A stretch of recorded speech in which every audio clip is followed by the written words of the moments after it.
From TCF Bank Stadium, welcome to Sunday Night Overtime with Coach Claeys. We're presented by the Minnesota Lottery. I'm Justin Gard from KFAN Radio and sideline reporter for the Gopher Radio Network. Joined as always on Sundays by the head coach, Coach Claeys. Coach, how are we doing? We're doing good, thank you. We, for the first time in a month, are talking about a Gopher loss, 24-17 to Nebraska last night in Lincoln. You've had a little less than 24 hours to digest it and look back at it. What are some of your general thoughts about the ball game? You know, it's a tough one for everybody to lose the game, but it's like they say, you know, is that it goes back to there's 4 or 5 plays in there that if we do better at or they don't make the plays that they do, that you probably win. You know, the Iowa game, you know, I didn't feel like we competed very hard, but I do. One thing we did do is we competed. I thought we played hard, and the 2 things that stick out to me the most after going back through and watching is, you know, the second half we missed tackles, and then we had trouble on the blocking part of getting off onto their linebackers and getting any type of consistent running game going, and that made it difficult. Offensively, you got off to a great start. You take the ball like you always do. You go down the field, you put up a quick touchdown, and difficult to do, 95,000 first drive, all of those things. Yeah. What did you do well that drive that was difficult to sustain? Well, I just think as we went along, you know, we got a little banged up front and had to start substitute some people there in the second half, and you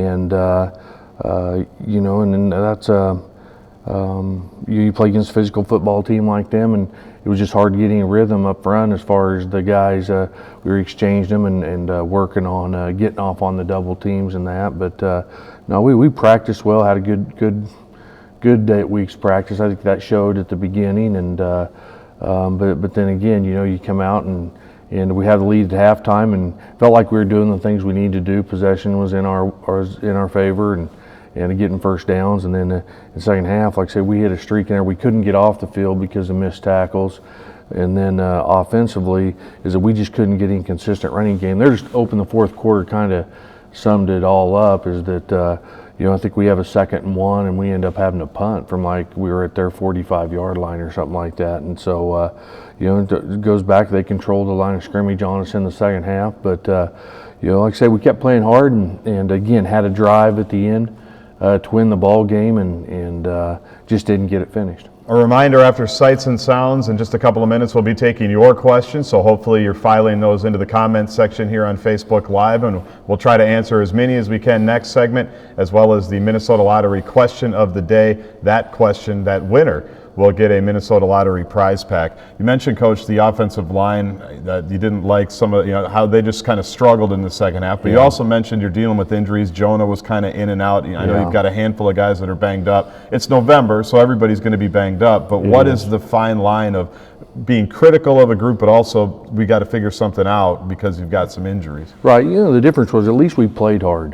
You know, we were getting off the ball and we were playing hard. We just wasn't because we were standing around like I felt in the Iowa games. We were playing hard, but each week in practice is that there's like 4 of those guys who could only practice one of the days full speed, and Bart's done a good job of moving people around in practice. We try to prepare for in games if somebody gets dinged up and has to move out of there. But that's the one position, you know, we just don't have a lot of depth, but those kids, you know, they've worked extremely hard, and even though they're a little excuse me, even though they're banged up, they are working hard and giving us their best, so I think it showed on the last drive. You know, they hung in there and gave us a chance and got down to the end. But as you say, injuries are a part of it this year.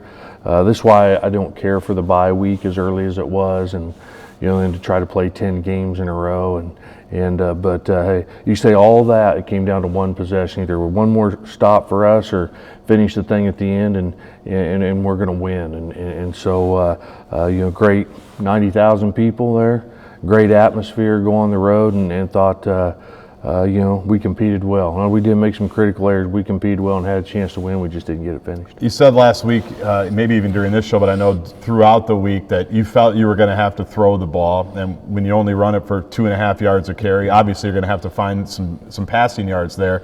The Leidner to Wolotarski combination has worked all season long, but specifically I thought it worked pretty well yesterday. What has Drew meant just this entire season to a passing game that's been up and down? Yeah, just he's a senior and running good routes and works hard at it in the blocking scheme. He works hard at it, and the thing with that though is you sit there at the end and the guy made a good play. He broke underneath of him, tipped the ball up in the air, and had a safety over the top.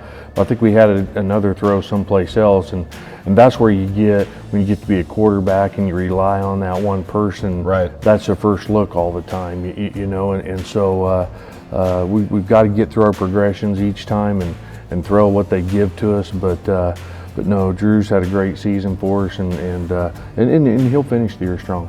You brought that up. I did want to follow up with that because everybody knows you're going to go to Drew Wolotarski, and a lot of times last night it didn't matter. He made some terrific catches, but there are different things you kind of have to look for, right? Different reads and all of those things. Yeah, no, especially when there's two people there, and he was over under on that one, and like say the guy that cut underneath of him turned around, stuck his hand out, just happened to get the ball, but there was two people. He was high load, and we had another throw, another place. But in the speed of the game, and you get going, I think it's most time natural to go to the guy that you trust the most, and so we had our chances, just didn't get her done. When we talked after the game yesterday, I asked you, we've talked about November all year, that you want a chance, you want to control your own destiny. Now that's gone away with the loss, and I asked you after the game, how do you reset, how do you refocus? You're a next play mentality guy. Yeah. How have you turned the page today with the team, and how do you move forward now for a big home game against Northwestern? Well, yeah, I think there's two things, is that, or really three. The first one is, this is our seniors' last home game here at TCF, and so they deserve to have a great last game here. Is that they've done an awful lot since they've gotten here, and the changes that have been made ahead of them.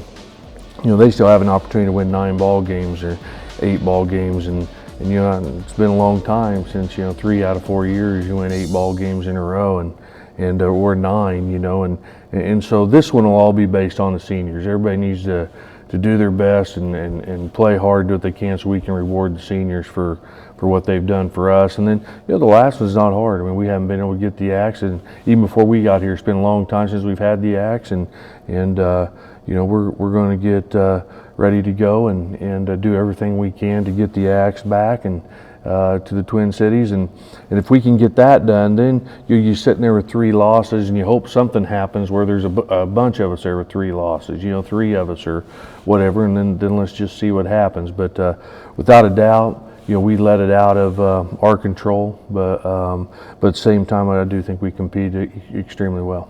We're just getting going here on Sunday Night Overtime with Coach Claeys. When we come back, we'll take your questions. My phone's been buzzing, so I know plenty of questions have been filing into the comments section here on Facebook Live. If you weren't with us in Lincoln last night, you missed an entertaining ball game and a fun night, 95,000 people, and a nice night in Nebraska. We get you caught up with something we call Sights and Sounds.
In by a couple of inches there on the goal line, Coach. No question you were going to go for it in that scenario, right? No. We had a little on-air debate on the radio team, and I said, it's Coach Claeys. He's going for it. Yeah, we're going to go for it down there. And well, look, if it doesn't get in, which you should, but if it doesn't, you got 99 yards to go. And so, that one, there was no doubt that we were going to go for it. Let's get to the Facebook questions. They've been filing in. Our first question is from Bill. We've talked a little bit about the quarterback progressions and the different check down things. I know different routes and different plays are going to have different things, but generally, what are the type of progressions that a quarterback's going through on a play-by-play basis? I mean, like I say, it's different for each route. Sometimes you're reading the flat defender, who that is, in a high-low concept. Sometimes it's whether it's the middle of the field is open or closed by either two high safeties or one high safety. So according to the route, it has that, and then where's your escape, whether that's a check down to the back, whether that's a check down to the flat or whatever, it varies. But I think sometimes the quarterbacks get into a thing where they think that they're going to defend that route the same all the time, and so they think they know what's open, and then all of a sudden a change-up comes. And so it's important that you do go through your progressions and know what they are. And at the same time, I don't believe you can go through 4 progressions. You just don't have the time. They can't do that in the NFL, And so you look at your first 2, and then you got to make a decision where you're going with the ball. So when you were a defensive coordinator, or Jay Sawvell now, do you change up different things on definitely plays that they're going to run a lot to try to give them that confusing look? Yeah, no question. You want to take away the throw that they think they're going to have and make them go somewhere else, and the good ones do, all the time, Mitch has done a good job of that. I mean, he really had. Again, yesterday we had, 7 people catch balls, I think, yesterday, and there were some big plays in there because he came down off of his first read and went to his second read, and again, he wasn't wrong on his read on the last one. We try to curl that in behind there in the back, or like say, where safety done a quick turn and knocked it up in the air. Our next Facebook question is from Darby. He wants to talk about the running backs. With plays with Shannon and Rodney, using them both at the same time. I feel like you've done that a fair amount this year. Maybe he's talking specifically about last night. I don't know if he didn't do that, but I felt like they were both out there a lot last night. Yeah, it's been a big part of what we do, and having them both out there. And usually it's in the outside sweep play or the inside zone that those two are involved in, and so it's become a big part of what we do, and it's been productive for us. Last night like I say, the second half we just struggled with whatever we tried. Our final question of the night from Facebook is from Casey. He will be our Minnesota Lottery question of the night. Wondering about the final drive, why the offense seemed like it was in such a hurry at the end before the interception.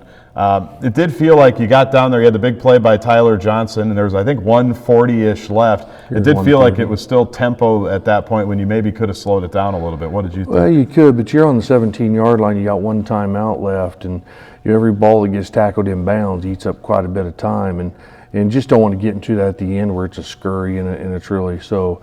I was comfortable with the tempo we were running at. They were having troubles, obviously, and we were getting people free. So, and it wasn't like, I just don't think we could have slowed it down, turned around and ran it in there, and then all of a sudden it comes down to 1 4th down throw. So I was happy with the tempo. Anytime you only have one timeout, it's pretty much you got to get it in there as quick as you can. You don't get into a bind, and so that was the thinking on that with only one timeout, and you get tackled in bounds. It doesn't take long, and that minute and a half is gone, or get you in hurry-up mode to where you can't run what you want to run. Was the plan at the end of the first half always for a field goal when they have the negative yardage punt? And what was you had the spike on the first down and everything. It seemed like you were pretty content to take 3 there, and I thought you might have had a little bit more time. Yeah, we were going to. It's just, again, if we busted a run or something like that, but I believe, you go into the half with the lead, so we tried to get one busted open, and we didn't. And I'm just like, hey, be careful here. We got 3 points. Let's take the 3 points and be up by 7.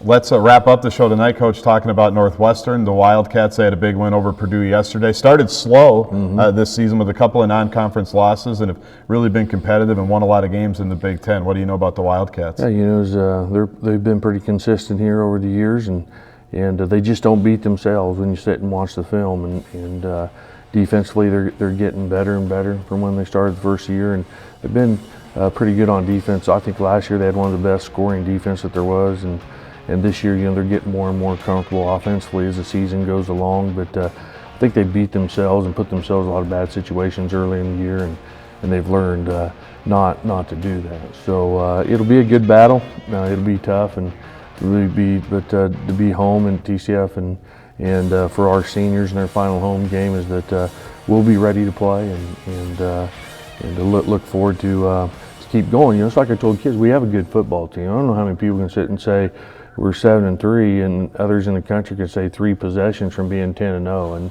and that's the truth behind things.